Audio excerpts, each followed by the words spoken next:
Israel ने Lebanon की राजधानी बेरूत में हिजबुल्लाह का हेडक्वार्टर पर हमला किया है, जिसमें हिजबुल्लाह चीफ की मारे जाने की खबर आ रही है। सबसे बड़ी खबर आ रही है। नमस्कार, मेरा नाम विश्वजीत कुमार और आप देख रहे हैं वाक फॉर इंडिया न्यूज। बीते शुक्रवार को 27 सितंबर को जिस तरह से खबर आया आपका लेबनान की राजधानी बेरूत में, जहां हिजबुल्लाह का हेडक्वार्टर है, राजधानी का बीचों बीच में, जहां आपका जो इजराइल है उसके एयरफोर्स के द्वारा एयर स्ट्राइक किया गया है, जिसमें हिजबुल्लाह का हेडक्वार्टर को निशाना बनाया गया है। आपका 27 सितंबर की रात जिस तरह से हिजबुल्लाह का हेडक्वार्टर को बुरे तरीके से ध्वस्त किया गया है, जिसमें हिजबुल्लाह का जो चीफ है उसकी मारे जाने की खबर आ रही है। आपका जो नसरुल्लाह है, जो आपका हिजबुल्लाह का चीफ है नसरुल्लाह, इसकी मारे जाने की खबर आ रही है। तो वहीं अभी इजराइल लेबनान में हिजबुल्लाह की खात्मे तक इस लड़ाई को जारी रखने का बात किया है। इजराइल की जो सेना है उसका कहना है कि जब तक हिजबुल्लाह को समाप्त नहीं कर देते तब तक इस लड़ाई जारी रहेगा। तो वहीं आपका भी यूनाइटेड नेशन में विभिन्न राष्ट्र अध्यक्ष पहुंचे हुए हैं और वहीं पहुंचे हुए हैं आपके जो इजराइल के प्रधानमंत्री हैं बेंजामिन नेतन्याहू, जो यूनाइटेड नेशन को संबोधित किए। उसके बाद से खबर आया कि जो इजरायली सेना है लेबनान की राजधानी जो आपका बेरूत है, जहां हिजबुल्लाह का हेडक्वार्टर पे हमला किया गया है आपका इजरायली एयरफोर्स के द्वारा, और जिसका परमिशन आपका प्रधानमंत्री से फोन करके मांगा गया था। आपका अमेरिका में थे, यूनाइटेड नेशन को संबोधित करने गए हुए थे बेंजामिन नेतन्याहू, जहां उनसे इजरायली सेना फोन की, जिसके बाद से बेंजामिन नेतन्याहू जो है वो फोन पर ही ऑर्डर दिए हमला का, जिसके बाद से जो इजरायली एयरफोर्स है उसके द्वारा आनाधुन एयर स्ट्राइक किया गया है लेबनान की जो राजधानी है बेरूत, और बेरूत में ही जो हिजबुल्लाह का हेडक्वार्टर है वो बेरूत में ही है, और हिजबुल्लाह भी इस आपका एयर स्ट्राइक में मारा गया है। और इसकी पुष्टि जो आपका इजरायली सेना है उसने किया है। तो वहीं खबर ये आ रहा है कि इससे भी पहले पेजर धमाका इजराइल करवाया, जिसमें काफ़ी हिजबुल्लाह के जो कमांडर थे वो मारे गए थे। उसके बाद से वाकी टॉकी धमाका हुआ, जिसके बाद से हिजबुल्लाह के जो मुख्य जो कमांडर थे वो भी मारे गए थे।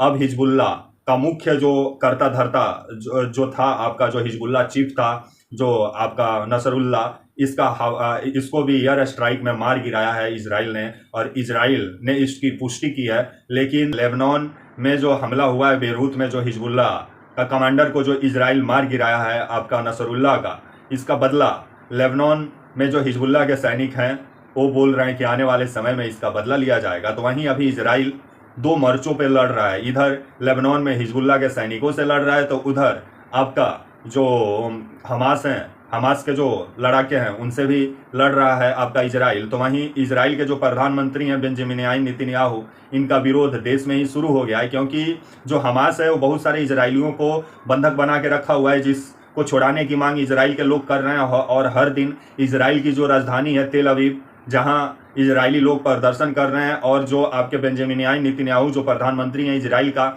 इनका इस्तीफा की भी मांग कर रहे हैं, क्योंकि इजरायली लोगों का कहना है कि युद्ध बंद होना चाहिए और अमन शांति चैन आना चाहिए, और जो इजरायली सैनिकों को जो इजरायली लोगों को जो बंधक बना के आपका हमास रखा हुआ है उसको जल्द से जल्द बेंजामिन नेतन्याहू जो प्रधानमंत्री हैं उनको छुड़ाना चाहिए। और इनका इस्तीफे की मांग को लेकर के इजराइल की राजधानी तेल अवीव में हर दिन इजरायली लोग प्रदर्शन भी कर रहे हैं, क्योंकि इजराइल में बेंजामिन नेतन्याहू जो हैं इनके ऊपर भ्रष्टाचार का गंभीर आरोप भी है, और ये राष्ट्रवाद के चोला तले अपने आप को ये भ्रष्टाचार के दाग को दबा के इजराइल में रखना चाहते हैं। और जिस तरह से अब इजराइल में इजराइल की जनता ही इजराइल का प्रधानमंत्री का विरोध शुरू कर दिया है। तो वहीं अभी इजराइल दो मोर्चों पे लड़ रहा है। एक तरफ लेबनान में हिजबुल्लाह का सैनिक से लड़ रहा है, तो एक तरफ आपका हमास के लड़ाकों से लड़ रहा है। तो वहीं जो युद्ध इजराइल 10 दिन में खत्म करने का बात कर रहा था, उस युद्ध को अब कितने महीने होने जा रहे हैं, अभी तक युद्ध खत्म नहीं हुआ है। क्योंकि इस युद्ध अभी खत्म होगा भी नहीं, क्योंकि जिस तरह से ईरान का सपोर्ट है,